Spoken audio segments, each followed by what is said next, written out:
शेतकरी बंधूंनो नमस्कार. मी मुकेश. महाराष्ट्र माझामध्ये आपलं सर्वांचं मनःपूर्वक स्वागत. मित्रांनो, मी आता मंगळमधल्या रेड्डी आणि बोस्ते या गावच्या शिववरती या ठिकाणी आहे. उमेश मेटकरी यांच्या डाळिंबीच्या प्लॉटमध्ये या ठिकाणी बसलेलो आहे.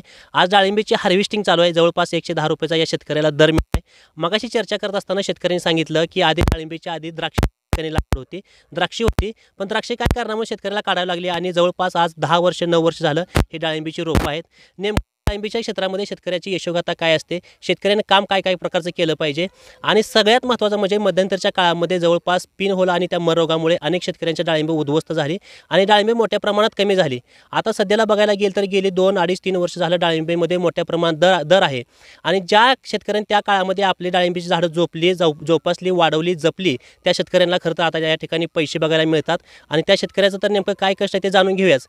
पण शेतकऱ्याच्या कष्टामागं महत्त्वाचं असतं म्हणजे योग्य मार्गदर्शन, योग्य रस्ता दाखवणं आणि ते रस्ता काम या मार्गदर्शन सुद्धा आपल्यासोबत आहेत आणि नेमकं शेतकऱ्याची यशोगाथा काय आहे ते ऐकण्यासाठी इतर या भागातील शेतकरी आपल्यासोबत पाठीमागे बसले आहेत. शेतकऱ्यापासून सुरुवात करूया. मेटकरी साहेब, तुमचं महाराष्ट्र माझामध्ये स्वागत आहे. नमस्कार. पहिला आणि अतिशय महत्त्वाचा प्रश्न, 110 रुपयाचा दर मिळाला आहे, पहिली भावना काय? पहिली भावना म्हणजे जेवढं कष्ट आहे एवढं शेतकऱ्याला, प्रत्येक शेतकऱ्यालाही मिळणं गरजेचं आहे. बरोबर. हां. प्रत्येक शेतकऱ्याला एवढं कष्ट करायचं, या मागचा अमाप खर्च आहे. एक तर पहिलं मररोगाची भीती, दुसरं पिनहोल आणि तिसरं म्हणजे ही पावसाची परिस्थिती अशी आहे.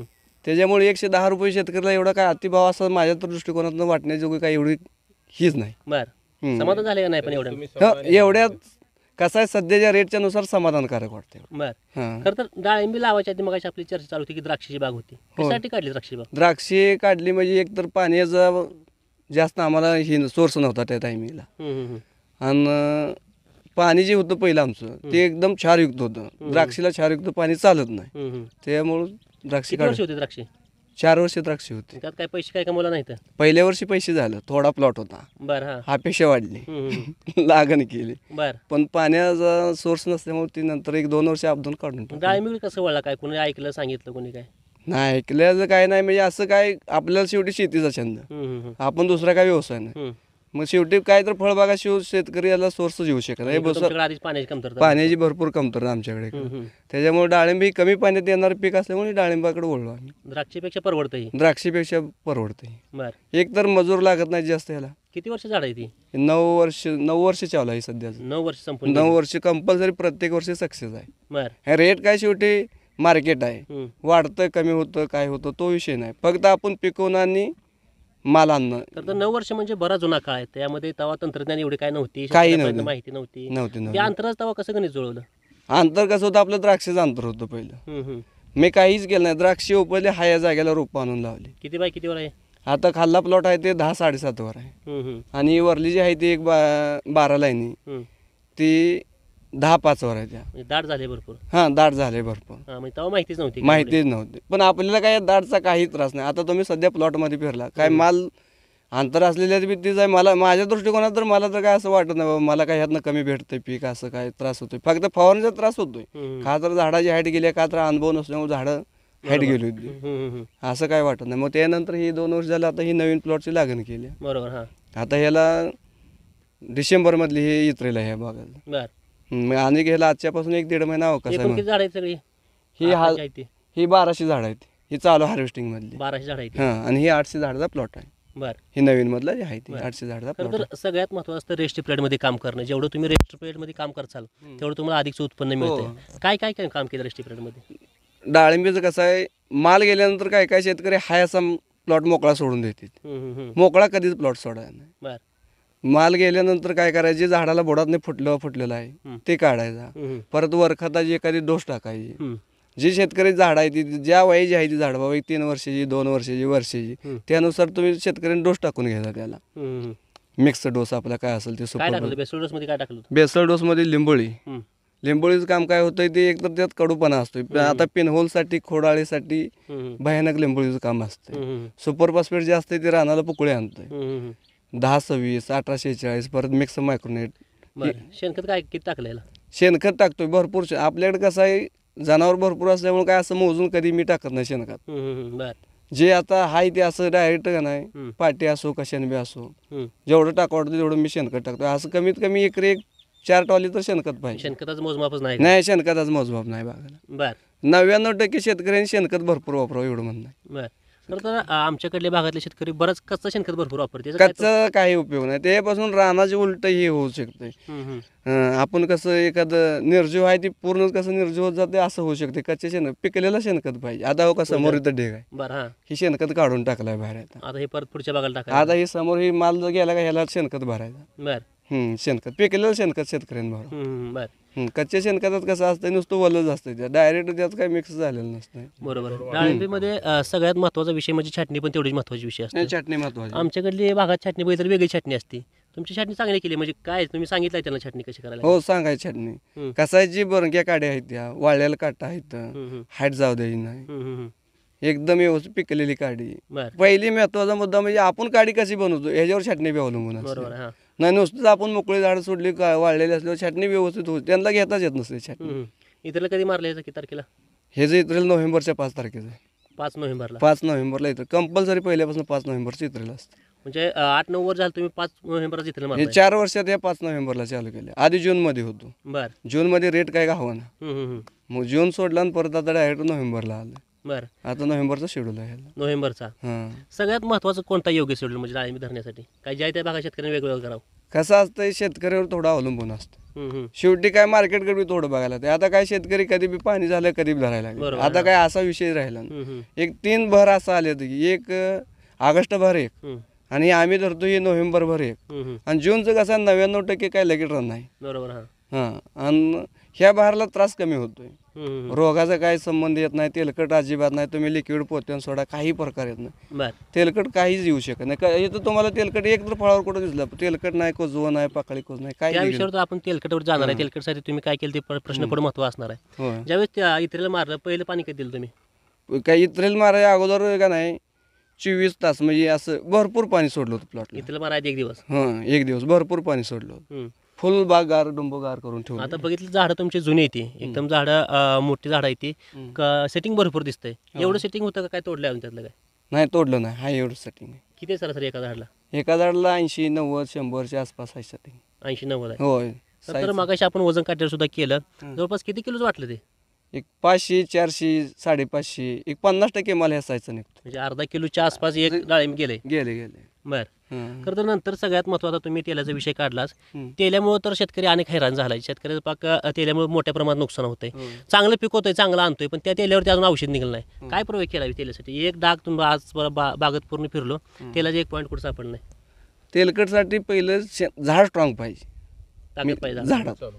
हां, एक तर मुळी फुल झाडाची चालू पाहिजे. मग काय शेतकरी काय करते, ते पहिल्यांदा मुळीवर काम करत नाहीत, वरच काम करायचं झाडा. मुळी मेन झाडाचं भरपूर भक्कम असेल किंवा झाड स्ट्रॉंग असेल तर तेलकटचा काही परिणाम होऊ शकत नाही त्याच्यावर. बर आजपर्यंत 9 वर्षात कधी तेलकट आलं नाही? तेलकट 1 वर्ष आलो होतं फक्त. आलतं हे जूनमध्ये आलो होतं तेलकट. बर एक लई नव्हतं, एक 20 एक झाडावर तेलकट होतं. आलो होतं. वातावरण कसा आहे, शेवटी निसर्ग आहे, बर कधी चेंज होईल कधी बदलेल काय सांगता येत नाही. 1 वर्ष आलं. आता त्याच्यानंतर तेलकट नाही प्लॉटमध्ये. बर बोशापासून इथंपर्यंत आलोय, अतिशय दुष्काळ परिस्थिती आहे. आता जून महिना चालू आहे. ही बाग उन्हाळ्यातलीच बाग आहे. हो, उन्हाळ्यातलीच बाग. उन्हाळ्यात तुम्ही काय क्रॉप कव्हर दिसत नाही कुठं? काय पेपर मारला होता? पेपर मारला होता. पेपर मारला होता. पेपर मारला होता. बर त्यामुळे ही एवढं चकाकी दिसते. हा, चकाकी पेपर मारला होता. पाण्याचं नियोजन काय केलं इकडं? पाण्याला एक बोर आहे, एक शेत तलाव आहे समोर, बर ह्याच्यावरच कव्हर केलंय. बाकी काय देखील नाही, खायला लसून ठेवलं नाही साहेब, फक्त डाळिंब. डाळिंबच तेवढं हा, फक्त. दुसरं काय विषय नाही. काही दुसरा विषय दुसरं काय देखील नाही. पेल देखील पाणी मोजकच, असा प्रकार आहे. बर येईल ते डाळिंबालाच. आणि ते आता कसं काय शेतकरी असं आहे, डाळिंब धरलं इकडं जा तिकडं, तसा विषय करायचा नाही. पाणी सोडाय टायमिंगला पाणी सोडायचं, तसंच थांबायचं. बरोबर आहे. टायमिंगला करणं. टायमिंगला बटणं 1-2-3 दिवसात कसं आहे, आपल्याकडे काय फिल्टर काय नाही, डायरेक्ट बटणं घरात माणसं घ्यायची, बटणं चेक करायची. बर हा होय, प्रत्येक लिक्विड सोडा आधी आठवड्यात 1-2 वेळा तर बटणं मी चेक करत असतो. होय, बटणं चेक. म्हणजे आपला व्यवसाय सकाळी उठल्यापासून संध्याकाळ जाईपर्यंत. होय, आम्ही सगळी शेती करतोय, काय विषय असा नाही, कुठं नोकर नाही, काय भानगड नाही. पूर्ण सगळ्या घराचं लक्ष डाळिंबीवर, डाळिंब. दुसरं काय विषय नाही. हा, डाळिंब जनावर हे असलाच विषय आमचा. डाळिंब खरं एवढं मोठं झालंय, 400-500 ग्रॅम पर्यंत गेले. काय मोठं व्हायसाठी काय केलं? डाळिंब साईज वाढायसाठी काय केलं? साईज वाढायसाठी काय माहिती आहे का, या नोव्हेंबर जी बहार आहे ह्याला कुठल्याच रोगाचा काही परिणाम होत नाही. मला बरेच शेतकरी, आता ही शेतकरी आहे, ही शेतकरी आहे, आता ही जी पाठीमाग बसला ही ह्याचा प्लॉट आहे, बरं, ही शेतकरी भेजा लिक्विड सोडायला नको विचारायला, नको म्हणाय लिक्विड सोडायला, तेलकट येईल. पण मी म्हणणार काय तुला सोडायची, सोड येत नाही तेलकट. बरं, लिक्विड सोडलं होतं काय? लिक्विड सोडतो. काय सोडलं लिक्विड मध्ये? पहिल्या सुरुवातीला 052 052 झाल्यानंतर 052 भरपूर दिवस चालू होतं, जोपर्यंत कळीपासून 052 चालू होतं या प्लॉटला. बरं, 60-20 शक्ती पोटॅश, परत मिक्स मायक्रोन्यूट सोडायचं, ह्युमिक सोडायचं. बरं, असलं करत आतापर्यंत 0050 सोनाईट, सरकी पेंडी स्लरी, एक नंबर सरकी पेंडी स्लरी. बरं, जी माल गवळा झाला का सरकी कुठल्याही शेतकऱ्यानं सरकी पेंडी स्लरी करून सोडायची. आता सध्या पाठीमागल्या प्लॉटला भिजू घालून ठेवली आहे. बरं, भिजू घालून सोडायची. भिजवायची, परत चाळायची, नुसतं पाणी काढायचं तिथून सोडायचं. बरं बरं, गवळं झाल्यापासून एक 8-10 दिवस भिजू घालायचे. आता गोळ परत झालं तर आपलं जर गोरे येलेले असेल तर त्याचा चीक टाकायचा. मध्यंतरच्या काळामध्ये डाळिंबीचं मर रोगामुळे लोकांनी बऱ्याच डाळिंबी काढल्या. जवळपास पिन होल असेल, मर रोग असेल. आमच्याकडल्या भागात तर डाळिंबी संपल्या. गावातल्या 90% लोकांनी डाळिंबी काढून उसं लावली त्या ठिकाणी. तुमच्या भागात पण बघितलं मर रोगाचं प्रमाण आहे, पण काय काढ वाटलं नाही बा कधी एवढी मोठी? नाही, पिनहोल आहे.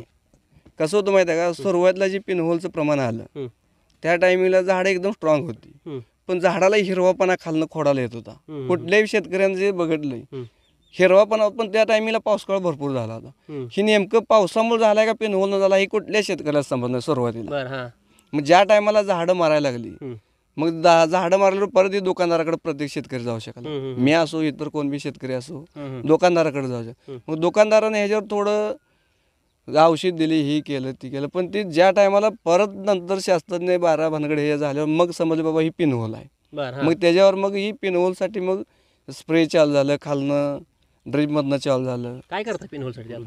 बोडं धुवून घेणं. पिनहोलसाठी प्रत्येक आमुष्याला महिन्यातनं एकदा खोड धुवून घ्यायची, कीटकनाशक. मग त्यात काही टायमाला M45 असतंय, 22 टीन असतंय, नोवान असतं. आता नोवान काय बंद झालं, टिल्ट असतंय, कराटे असतंय, हे आलटून पलटून इमामेक्टिन आमोशाला म्हणजे महिन्यातनं एकदा फवारतो. महिन्यातनं एकदा फवारायचं. परत एकदा खालनं प्रिन्सिपल म्हणून येतंय, 70% एमिडा म्हणून असतंय, ते सोडायचं.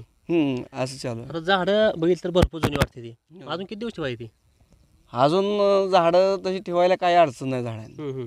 हाय जोपर्यंत चालते तिथपर्यंत चालवायची. आता कसं एक 1200 अनेक 200 गेली, 1000 झाड, ही पण ही झाडं परत बनवणं एवढं शक्य नसतं. एवढी मोठं झाड आणणं शक्य नसतं. काय काय शेतकरी काय करतात, एक 500 झाडातली एक 50 झाडं गेली तर ती बाग काढून टाकते ती.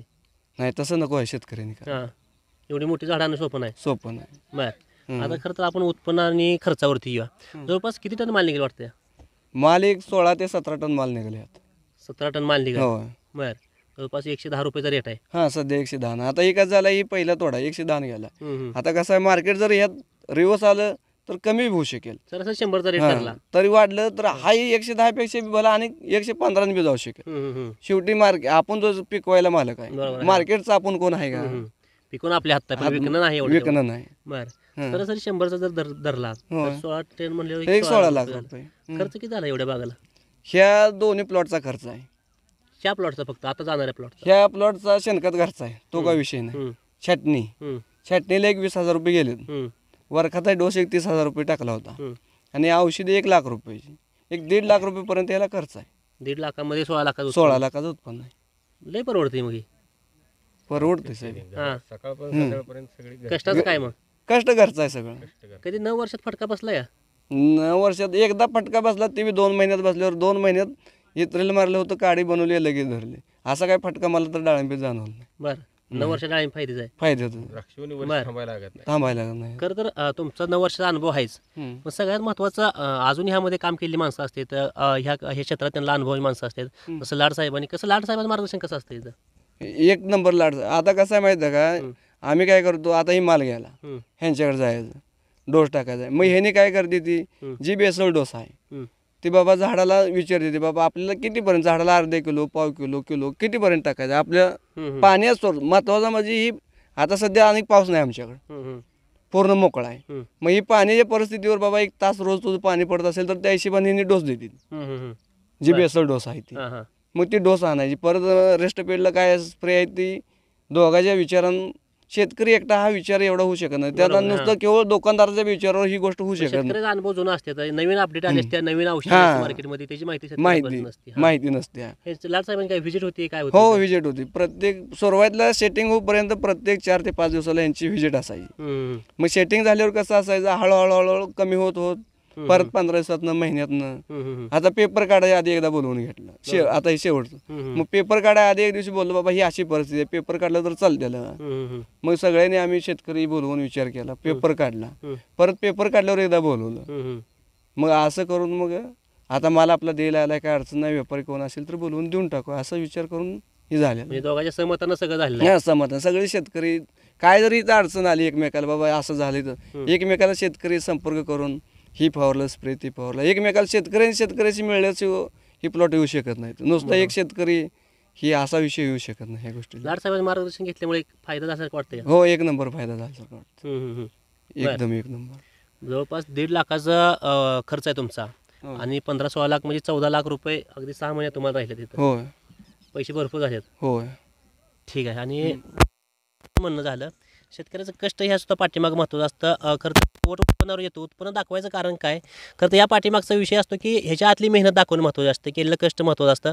अगदी पूर्ण घरदार आबदलेलं ते दाखवायचं असतं. बघणाऱ्याला काय उत्सुकता असते की आपल्या ह्या शेतकऱ्याला उत्पन्न किती निघालं, पण त्या पाठीमागचं कष्टसुद्धा अतिशय महत्त्वाचं असतं. खरं तर लाड साहेबाकडून ह्यांनी सांगितलं ह्यांच्या पद्धतीनं, पण टेक्निकल शेती कशी असावी, शेतकऱ्यांनी यामध्ये अजून काय बदल करायला पाहिजे, नियोजनामध्ये काय बदल करायला पाहिजे, ही सगळी चर्चा आपण लाड साहेबासोबत करणार आहे. साहेब तुमचं सुद्धा महाराष्ट्र माझामध्ये स्वागत आहे. खरं तर यांनी सांगितलं की लाड साहेबांनी आमच्या प्लॉटमध्ये येत होते, व्हिजिट देत होते. सुरुवातीपासून करूया. खरं तर महत्त्वाचं म्हणजे डाळिंबीचं अंतर ह्यांनी सांगितलं 9 वर्षापूर्वीच होतं. त्यावेळेस तर तुमच्याकडे बाग नव्हती. पण सध्याला ह्या कंडिशनला डाळिंबीचं अंतर साधारणपणे काय असं होतं? साधारण सध्या जरी 12x13 तर असावं कमीत कमी. 12x13 असं होतं. आणि काळा रान असलं तर 14x15 असावं. काळा रान पाणी धरायचं असलं तर 15x15 पेक्षा जास्त ठेवलं तर स्वतः चालते. आर्द्रता राहिली नाही पाहिजे अजिबात त्या प्लॉटमध्ये. आर्द्रता राहिली तर तेलाला औषध कुठलंच काम करत नाही, बरं. पाऊस लागून राहिला तर. आणि खडकाला असं असलं तर 12x13 चांगला अंतर राहते. पण आता ब्लोअरमुळे ती काय करते, लोक पिन होलचं ते प्रमाण असल्यामुळे जरा अंतर जवळ घेते. म्हणजे का झाड गेलं तर ते मॅच. मॅच व्हावं किंवा असं परवडावं उत्पन्नाकडनं ते, त्यामुळं असं आहे. बरं. आणि सगळ्यात चांगला अंतर 14x15 शासनाने जे दिले ना, ती अभ्यास करूनच दिलेला आहे. 14x15. हां. खरं तर सगळ्यात महत्त्वाचं म्हणजे बहार धरणं अतिशय महत्त्वाचं असतं. ह्यांनी सांगितलं की नोव्हेंबरला त्यांचा बहार असतो. कोणता वाटतं वर्षामध्ये सगळ्यात महत्त्वाचा बहार शेतकऱ्यांनी धरला पाहिजे, पैसे होतील त्यावेळेस, रोग पण कमी राहतील आणि दर पण चांगला असेल? शेतकऱ्याला डाळिंबातली पूर्ण माहिती होईपर्यंत, म्हणजे तो स्वतः तज्ज्ञ होईपर्यंत नोव्हेंबरचा बहार धरलेला चांगला आहे त्याच्यासाठी. एका चूक कमी जास्त झाली तरी बाग फटका देत नाही. बरोबर. नोव्हेंबरमध्ये कंट्रोल होऊ शकते. कंट्रोल होऊ शकते. असं एखाद लिक्विड जास्त गेलं किंवा एका चुकून टॉनिक गेलं तर बाग तेल्या आला तरी बी आवरू शकतो. बरोबर. पण जूनमध्ये जर तेल्या आला आणि शेतकरी नवीन असला तर तेल्या आवरणं जरा अवघड असते. बरोबर. सत्य आहे ते सत्य आहे. बरोबर. आणि आमच्या प्रेक्षकांना पण एक प्रश्नाचे तुमच्याकडून उत्तर पाहिजे की मर रोगासाठी हे सांगितलं काय काय केलं, आता मार्केटमध्ये काय नवीन औषध आले ते का, मर रोगासाठी शेतकऱ्यांनी काय केलं पाहिजे? शेतकरी त्यांचं स्वतःचा अनुभव आपण बरेच प्रयोग करतो. एका शेतकरी काय शॅम्पू वापरते, त्यामध्ये काय औषध करून वापरते, काय औषध असं काय आलं काय, काय करायला पाहिजे मर रोगासाठी? आता मर रोगासाठी टिल्टचं प्रमाण वापरायला सांगितले शासनाने आणि त्याचा रिझल्ट बी आहे. पण दुकानदार काय स्वतः फायद्यासाठी बरंच काहीतरी सांगत बसते. पण आपण काय तसं करत नाही. शासनाचं काय आहे आणि कंपनीशींचं काय चांगलं आलंय ते देतोय. आता ह्यांना आम्ही खालून 30% ॲक्ट्रा देतोय, कधी 75% इमिडा देतोय खालनं सोडायला, आणि महिन्यातनं 2 स्प्रे देतोय खोड धुवायला. जवळजवळ एका झाडाला 2 लिटर पाणी संपलं पाहिजे ह्या हिशोबाने फवारणी घ्यायला सांगतो आम्ही. त्यात टिल्ट एक अर्धा ते 1 नसते, इमामेक्टिन 2 ग्रॅम नसते, आणि परत हमला 2 मिली नसते. हमला म्हणजे क्लोरोफायरिपास आणि आपलं सायपरमेथ्रिन असते 5%. तुम्ही कुठल्याही कंपनीत घेतलं तर चालते. ह्याच फवारणी आलटून पालटून घ्यायचं. एखाद्या वेळेस हमला घेतलं तर परत एखाद्या वेळेस कराटे घ्यायचं, परत एखाद्या वेळेस दुसऱ्या कुठल्याही कंपनीचं कृषीदूतचं सुदर्शन आहे असं घेऊ शकताय तुम्ही. असं कुठली बालटून एक कीटकनाशक, त्यात एक चांगलं स्पर्शजन्य बुरशीनाशक टिल्टसारखं असं, आणि हे झालं तर एखाद्या वेळेस रोको बी घेऊ शकताय तुम्ही, अधूनमधून रोको असं. ह्याच्या खोडं ह्यानं महिन्यातनं 2दा खोडं धुलीच पाहिजेत. बरोबर. झाडं जर नवीन चांगली ठेवायची असतील तर. प्रत्येक पिकासाठी पांढरी मुळे अतिशय महत्त्वाची असते. तसं डाळिंबीसाठी सुद्धा पांढरी मुळे अतिशय महत्त्वाची. पांढरी मुळे वाढली पाहिजे. त्यासाठी काय करायला पाहिजे शेतकऱ्यांनी? त्यासाठी सगळ्यात महत्त्वाचं कुजलेलं शेणखत घातला पाहिजे, आणि महिन्यातनं 1दा ते 2दा ह्युमिक ॲसिड सोडलं पाहिजे, आणि बऱ्याच कंपनी चांगली मायक्रोराइज आहेत मार्केटमध्ये ते सोडले पाहिजेत. पांढरी मुळी हा, चांगली पांढरी मुळी चांगली वाढते. बरं. आणि पीएच जर मेंटेन नसेल हं. तर प्रतिभा बायोटेकचा कोकोली म्हणून एक प्रोडक्ट आहे, हं. तो बरंच काम करतो तो. आणि त्यांचं 50% पोटॅशियम ह्युमेट आहे प्रतिभा कंपनीचं, ते डोसमध्ये अवश्य वापरावं. आम्ही आता जवळजवळ 4 वर्ष झालं ह्यांना ते देतोय आम्ही. बरं. प्रतिभा कंपनीचं ह्युमिक ॲसिड बी आहे आणि त्यांचं पुडमी म्हणून 50% पोटॅशियम ह्युमेट आहे, हं. ते बी देतोय आम्ही. त्याचं पुडमी म्हणून नाव आहे. बरं. चांगला रिझल्ट येते, मुळीवर चांगलं काम करते. स्लरीसाठी काय काय करायला लावलं ह्यांना? स्लरीसाठी ह्यांनी सरकीपिंडी स्लरी करून सोडतात. हं. परत आम्ही ह्यांना जीवामृत बी करून कधी कधी सोडायला सांगतोय. हं. त्यात देशी गाई शेण आलं, परत देशी गाईची मुतारी आली, हं. 1 किलो गुळ आणि 1 किलो हरभरा डाळीचं बेसन न हल्लेले बांधायचे 2 मंजळ माती टाकून सकाळ संध्याकाळ ढवळायला सांगतोय. आणि 5व्या दिवसापासून 15 दिवसात वापरायला सांगतोय. बरोबर आहे. खरं तर आणि दुसरा महत्त्वाचा म्हणजे डाळिंबी बागमध्ये तण मोठ्या प्रमाणात येतं. मग कोण शेतकरी खुरपतं, कोण काय त्याच्यावरती फवारतं, कोणत्या कटरनं काढतं, काय योग्य आहे? काढलं पाहिजे, गवताचं ठेवलंच पाहिजे? आता ज्या त्या परिस्थितीवर नसते. आता आपली ही बाग अजून 1.5 महिना आहे. बरोबर. आता ही बाग बरोबर आहे, ही जायला 1.5 महिना आहे. आता ह्यात जर पाऊस जर वाढला तर कुजव्याचं प्रमाण येते. त्यामुळे ह्यात तणनाशक मारण्यापेक्षा गवत कापलेलं चांगलं आहे. अचानक जर पाऊस लागून राहिला तर ती तण वापशाला आणून ठेवते जमिनीला. बरोबर. त्यामुळे आर्द्रता कमी होऊन तेलाचे बी प्रमाण कमी राहते आणि कुजव्याचे बी. ज्या त्या परिस्थितीवर पहिलं तर सेटिंग होस्तोवर तण यूज नाही बागात, सेटिंग होस्तोवर. आणि सेटिंग पिरियडमध्ये तण काढायचं नसते, मुळे हलती ना त्यावेळेस. मुळे हल्ली नाही पाहिजे. मुळे हल्ली नाही पाहिजे सेटिंग पिरियडमध्ये. बरोबर आहे. आणि शेतकऱ्याला त्यासोबत जास्त उत्पन्न निघायचं म्हटल्यावर कळीचं प्रमाण जास्त लागलं पाहिजे. आणि त्या कळ्यामध्ये मादी कळीचं प्रमाण जास्त लागलं पाहिजे. त्यासाठी काय केलं पाहिजे? त्यासाठी काय करतोय, आता आमचं 3रं वर्ष आहे, होय ना उमेशराव? सांगतो म्हणजे स्वतः मी तज्ञ असा विषय नाही. मी स्वतः एक 12वी झालेला, परत असं अडचण आल्यावर शेती सोडली, म्हणजे शाळा सोडली, परत धंदा टाकला. पहिल्यापासून आम्ही व्यवसायामध्ये आहे. पण आम्ही चुकीची माहिती कोणाला देत नाही शक्यतो, 99%.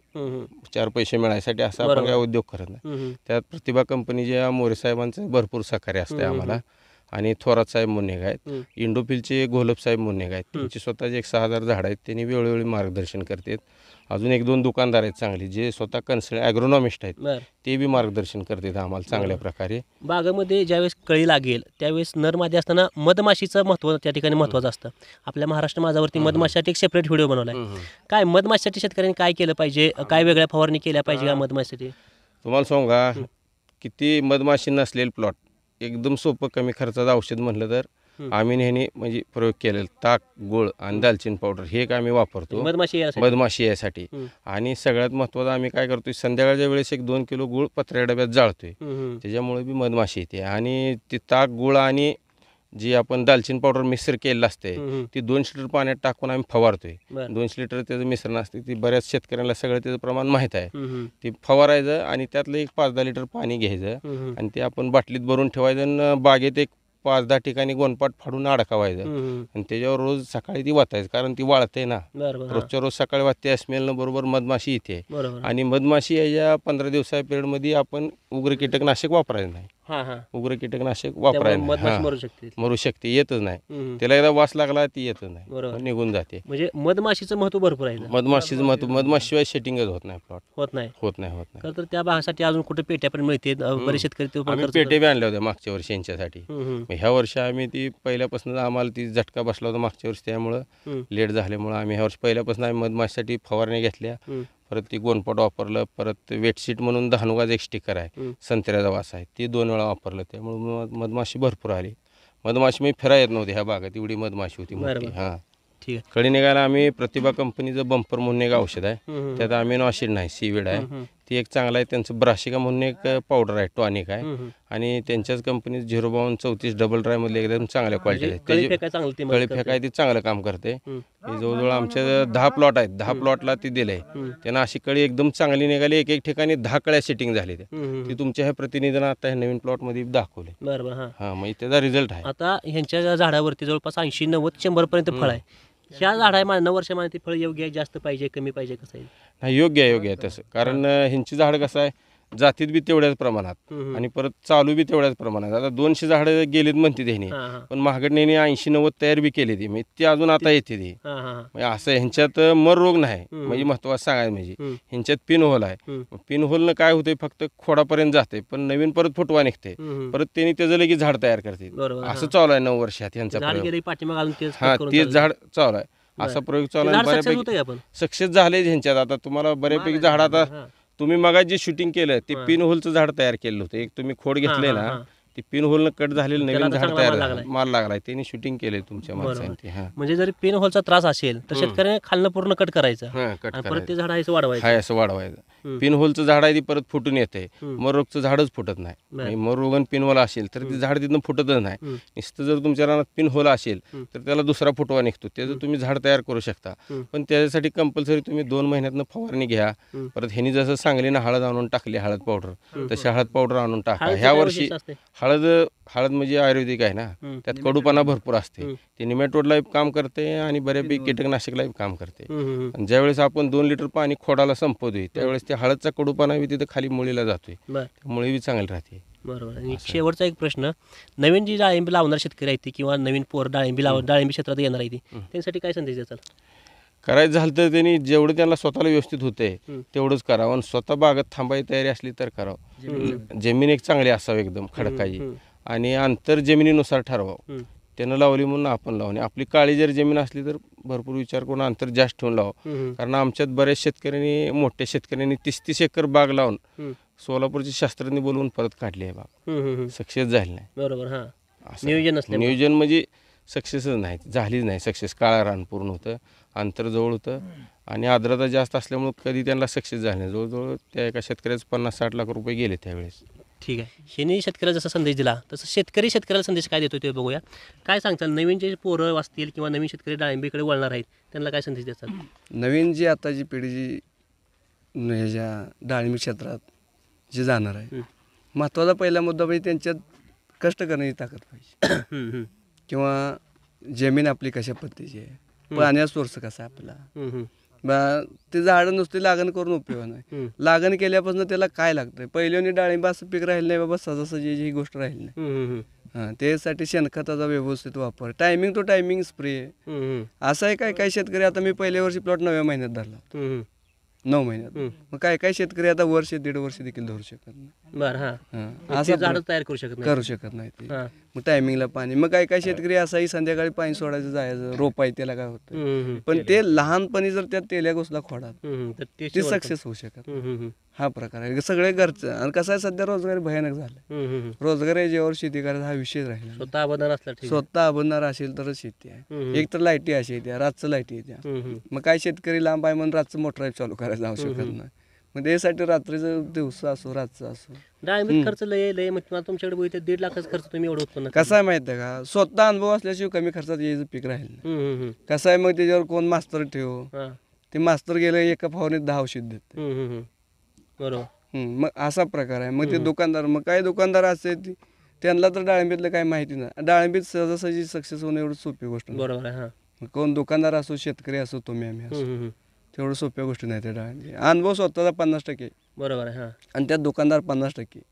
मग सध्या दुकानदार असं झाले की व्हिजिटला येऊ शकत नाही ते कोण प्लॉटवर. बरोबर. हां, महत्त्वाचा मुद्दा कसं आहे माहिती आहे का, डाळिंबी लावायची असेल तर यूट्यूबवर आता भरपूर चॅनल आहेत, भरपूर शेतकऱ्याचे चॅनल आहेत. बाबा हार्वेस्टिंगचं आहेत, बाबा लागण करतानाच आहेत, लागण करताना जमीन कशी पाहिजे असं बी आहेत. मग ते औषधं कुठली वापरले, काय केलं, पूर्ण लागण केल्यापासून एक पीक जाऊपर्यंत बी काय जण यूट्यूब आहे, 1, 2, 3, 4 भाग असा आहे. पूर्ण काय शेतकऱ्याला माहीत नसेल त्यांनी त्याच्यावर जावा. आणि काय शेतकरी असा आहे, बायकेचं 4 शेतकरी आहेत, ह्यांच्या कॉन्टॅक्टमध्ये राहून शेती करायची. ग्रुपनं शेती करणं ही लय मोठा फायदा आहे सगळ्या शेतकऱ्यांनी. आता या आमच्या पासून एक 7-1 किलोमीटरवर गावरवाडी म्हणून म्हणजे आम्ही जातोय तिथं. भरपूर शेतकरी आहेत असं गटांनी शेती करायचं. 70-80 असं शेतकरी आहेत, त्यांच्यात 5-7 गट आहेत. मग प्रत्येक शेतकरी एक टाइम इतरेल, एक टाइम छाटणी, एक टाइम हार्वेस्टिंग असं आहे. मग ते सगळ्यात सोपं, रोगाला अजिबात बळी पडत. आज मला सांगा, एक ग्रुप आहे हे लावण आहे, ह्यांनी एक दिवशी जर एक कीटकनाशकांचा स्प्रे घेतला तर स्वस्तात भेटणार आणि ती कीटकनाशक कुठं थांबू शकत नाही, थांबणार. मग आपल्याला शेतकरी आज मी कीटकनाशकाचं मारला, दुसरा तेलकटचं मारू शकतो. बरोबर आहे. एकी पाहिजे शेतकऱ्याची एकी पाहिजे, परवडते असा परवडते हा विषय. ठीक आहे. आणि आता मग अजून एक शेतकरी आम्हाला भेटला, त्याने आता नवीन डाळिंबीची रोपं लावली, जवळ 2 वर्ष आहे ना, 2 वर्ष झाले डाळिंबीची रोपं लावली. हा आहे इथला प्रगतशील द्राक्षी बागायदार आहे. ती नेमकं ह्यांच्याकडे एवढंच काढायचं की द्राक्षी परवडते का डाळिंबी परवडते, काय वाटतंय? आता तसं जर विचार केला तर द्राक्षीत सध्या खर्चाच्या मनानं काही राहिलेलं नाही. त्या मनानं डाळिंब ही परवडते. कमी मजूर आणि कमी खर्चात डाळिंब सक्सेस होते. द्राक्षे किती दिवसापासून आहे द्राक्षे? द्राक्षी 15 वर्षापासून करतोय, पण बरं. सुरुवातीचा खर्च हम्म, आणि आता या खर्चात जमीन आसमानचा फरक झालेला आहे. बर. त्यामुळे द्राक्षी आता स्वतःची माझी 4 एकर द्राक्षी आहे, हम्म. पण द्राक्षी परवडण्यासारखं पीक राहिलेलं नाही आणि रिस्की पीक झाले आणि रिस्की पीक झाले. गेली 2-3 वर्ष द्राक्षे अगदी दर पण नाहीत. 24 तास ते याच्यामध्ये असल्यासारखंच काम आहे त्याचं. त्यामुळं डाळिंबीकडं बऱ्याच जणांनी वळावं. वळाव डाळिंबीकडे. हां, किती झाड आहेत आता? आता माझी 500 झाड आहेत. 500 झाड आहेत. हां, धरले धरायची? धरले. आता 15 तारखेला इथलं मारलेलं आहे. बर. जून 12 धरला आहे मी. ह्याच्या आधी धरली होती का? ह्याच्या अगोदर झाली होती गेल्या वर्षी. झालते का पैसे? होय झाली. ठीक आहे. खरं तर विचारायचं म्हणजे शेतकऱ्यांनी द्राक्षी लावा का डाळिंब लावा हा विषय मुळीच नाही, पण द्राक्षीमध्ये जी कष्ट आहे, द्राक्षीमध्ये जी रिस्क आहे ती सध्या डाळिंबीमध्ये दिसत नाही. डाळिंबी जर तुम्ही योग्य नियोजन केलं, शेतकऱ्यांनी सांगितलं जर डाळिंबी लावायची असेल तर स्वतः कष्ट करायची, स्वतः उतरायची, स्वतः कपडे घाण करायची, अंगाला माती लावून हाताला माती लावून घ्यायची तयारी पाहिजे, तर तुम्ही डाळिंबीमध्ये उतरा, नाही तर डाळिंबीमध्ये तुम्ही उतरू नका. सध्याची शेती ही मजुराच्या जीवावर राहील नाही, मजुराच्या हातावर शेती राहील नाही, कारण मजूर पण मिळत नाहीत.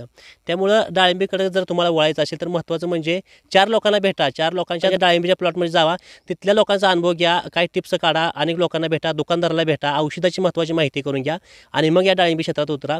डाळिंबी क्षेत्र असो किंवा कोणतंही क्षेत्र असो, आधी सुरुवातीला सगळ्यांना माहिती पाहिजे.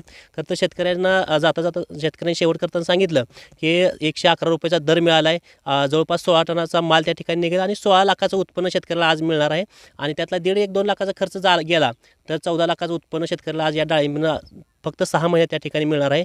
त्याचं कारण फक्त त्याचं श्रेय जवळपास 50% शेतकऱ्याचं आहे, पण 50% लाडसाहेबाच्या मार्गदर्शनामुळे सुद्धा त्यांना हे त्या ठिकाणी उत्पन्न त्या ठिकाणी मिळालं आहे. शेतकऱ्यांनी मोठ्या प्रमाणात डाळिंबीची बाग लावली तर ती ठीक आहे, कारण काही अडचण नाही, पण त्याच्यामध्ये कष्ट करून स्वतः त्यामध्ये काय अनुभव आहेत का ते सुद्धा त्या ठिकाणी शेतकऱ्यांनी त्या ठिकाणी आणले पाहिजे. अनेक आता जी मी जिथं उभा आहे तो पूर्ण दुष्काळी भाग आहे. जवळपास इथं तुम्ही आसपास बघितलं तर एक सुद्धा तुम्हाला हिरवं झाड दिसणार नाही. फक्त यांच्या थोड्या जेव्हा पाण्याच्या जेवावरती बोर आहे किंवा त्यांनी त्या ठिकाणी पाण्याचा टँक केला, त्याच्या जेवावरती डाळिंबीचे पीक किंवा डाळिंबीचं झाड त्यांनी चांगल्या पद्धतीचं आणलं आहे. पूर्ण घरभार या डाळिंबीसाठी आबत आहे म्हणून हे सक्सेस झालं या ठिकाणी सांगितलं. नवीन शेतकऱ्यांनी सुद्धा उतरून यामध्ये या ठिकाणी डाळिंबीचं मोठ्या प्रमाणात उत्पन्न घ्यायला काय अडचण नाही. कॅमेरामॅन संकेतसोबत मी मुकेश, महाराष्ट्र माझा, रेड्डे.